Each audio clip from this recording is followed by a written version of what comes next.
안녕하십니까? 이 세상에서 보이스피싱 사기가 없어지는 그날을 기다리며 단 한 명이라도 피해를 줄이는데 도움이 되길 바라는 유튜브 보이스피싱 백신입니다. 외근 직원 모집 광고에 응모하다 보면 자신도 모르게 현금 수거책이나 송금책의 범인이 되는 경우가 많다면서요. 코로나19로 가게 문을 닫고 새 일자리를 찾던 송인호 씨의 사례를 함께 보시겠습니다. 최근 송인호 씨에게 외근직 수습직원 모집 광고 문자가 왔습니다. 문자에 기재된 번호로 전화했더니 김대성 실장이라는 사람이 자신을 소개하고 대부업체 대출권을 처리하는 회사라고 말하였습니다. 우리 고객들이 신용불량자가 많아서 계좌 이용이 어렵고 무통장 입금하면 세금을 내지 않기 때문에 고객님에게 돈을 받아 무통장 입금을 한다고 하였지요. 주 5일 오전 10시부터 오후 6시까지 근무하며 성과에 따라 일당 10에서 30만 원을 준다고 하였다는 것입니다. 송인호 씨가 정규직 전환 가능성을 묻자 범인은 일단 한 달 임시직으로 일해보고 잘 되면 전환 검토하겠다라고 답했고 임시직으로 일하기 시작하였습니다. 송인호 씨가 문자로 업무를 지시받았습니다. 서울 강당구 암사길로 가면 고객님이 나와 계실 거예요. 1,000만 원 수령하시면 됩니다. 지시대로 이동한 곳은 대형 쇼핑센터 앞. 김대성 실장이 인상착의를 설명했기 때문에 쉽게 고객이라는 사람을 찾을 수 있었고 그가 가까이 와서 송인호 씨 맞죠? 잘 처리해 주세요 라고 하면서 현금 봉투를 건넸다는 것입니다. 화면은 12초 만에 길거리에서 대면 편지로 보이스피싱 당하는 CCTV 화면입니다. 현금 수금책이 스마트폰을 보며 범행대상자를 기다리고 있고 피해자는 휴대전화 통화를 하면서 현금 수급책에 접근하여 현금 봉투를 건네고 있습니다. 코로나19가 퍼진 2020년은 피해자를 직접 만나는 대면 편지가 급증했다면서요.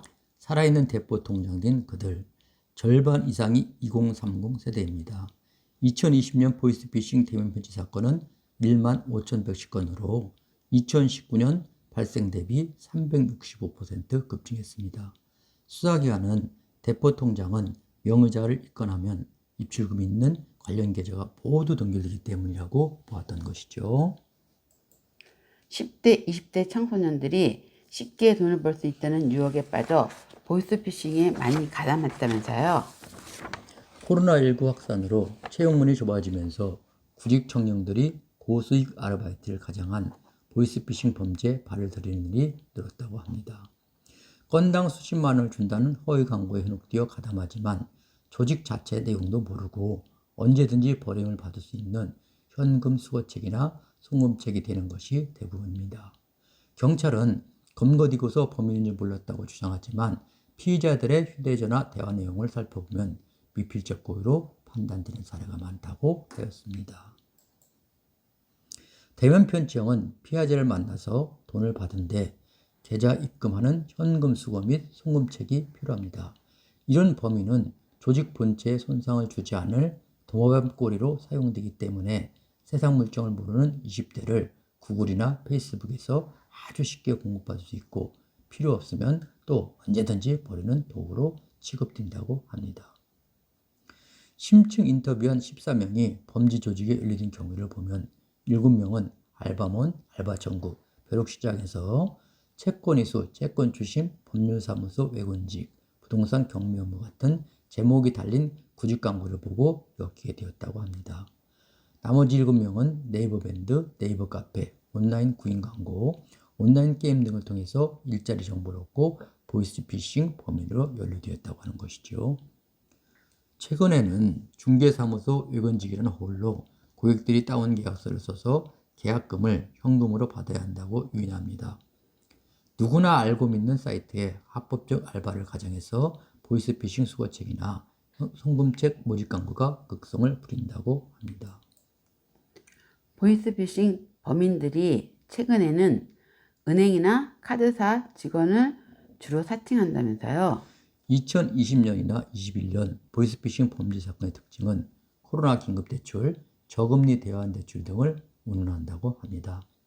중요한 대목은 현금 수급책과 피해자는 대면하지만 보이스피싱 조직은 수거책과 피해자에게 각기 다른 정보를 주고 요커를 부여한다는 점입니다. 가장 유행하는 범죄 방식은 피해자를 통화로 계속 붙잡고 있는 식으로 현금 수거책은 계속 다른 통화를 하고 피해자가 질문할 시간을 주지 않는다는 것이지요. 실제로 유인책은 피해자에게 만날 고객이 사업으로 아주 바쁘기 때문에 통화 중인 상태로 만나는 경우가 많을 것이고 그러면 황철수 씨 맞지요? 라고 물어보고 고개를 끄덕이면 그냥 돈을 건네주면 된다고 합니다. 보이스피싱에 물렸다가 자살한 아들, 그 아들의 범죄 행위를 도와준 아버지의 기가 막힌 사례가 있다면서요.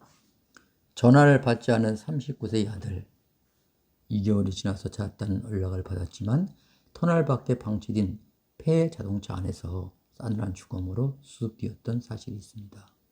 정비센터 경험이 10년 되었지만 갑질하는 손님들을 소화시키지 못하고 힘내다는 말을 자주 했던 아들은 결국 정비센터를 그만두고 알바생으로 취직하였다고 하였습니다. 마트에 가서 식품을 사다가 배달하고 법원에서 서류 받아다가 배송해주는 일이라고 하였다죠. 며칠 그렇게 일하다가 회사에서 일감이 많은 송금 업무를 제안해서 돈 세탁인가 심들어 물었더니 회사에서는 아니다, 아무 문제가 없고 회사에서 책임진다고 대답하였다고 합니다. 아들은 택시 영업을 하던 아버지에게 제안했답니다. 아버지, 요새 손님도 별로 없는데 아버지 택시로 같이 다녀요. 일하면 바로 일당을 주거든요. 코로나 확산세가 심각해지면서 영업이 어렵던 시기라서 아들의 제안을 받아들였고 운전석 옆자리에 아들을 태우고 고객을 만난다는 장소로 아들을 데려다 주었습니다. 15에서 21점 정도 같이 다닌 것 같아요. 한 번은 같이 갔는데 1,000만 원 정도도 받아오더라고요. 아들이 그 일을 시작하고 한 달쯤 지났을 때 형사에게 전화가 왔습니다. 신사동에서 돈 받는 사람을 태운 적 있습니까? 김인수라는 사람인데요. 아, 제 아들입니다. 형사는 전화했습니다. 보이스피싱이에요. 그거 빨리 연락해야 합니다. 경찰에 따르면 아들은 20여 회 피해자를 만났고 피해금은 1억 5천만 원이나 되었다고 합니다. 경찰은 2020년 9월 사기 혐의로 아들을 검찰에 송치했고 아들은 공판을 앞두고 너무 괴로워하다가 모두 짊어지고 가겠다는 생각으로 극단적 선택을 하게 되었다고 합니다. 보이스피싱 조직이 짜놓은 판에 속지 않을 방안은 없는가요? 보이스피싱 조직은 교활 조직 그 자체입니다. 피해자들을 감쪽같이 속이고 범인들의 소중 노릇을 할 사람도 철저하게 기망하는 것이죠. 정작 보이스피싱 조직 본체는 막대한 수입만 남기고 법망을 피해서 음지로 숨어버리는 것입니다. 보이스피싱 조직은 피해자의 눈높이에 맞춰 전화로 유인하는 교육을 수없이 받고 있기 때문에 실제로 피싱 실패 시에는 또 지옥훈련도 기다리고 있다고 합니다. 그래서 변호사도 국회의원도 경찰도 판사도 피싱에 걸리면 빠져나올 수가 없는 것이지요. 의심되는 문자, 모르는 인터넷 주소는 절대로 클릭하지 마십시오. 코로나19 조심하시고 건강하십시오. 감사합니다.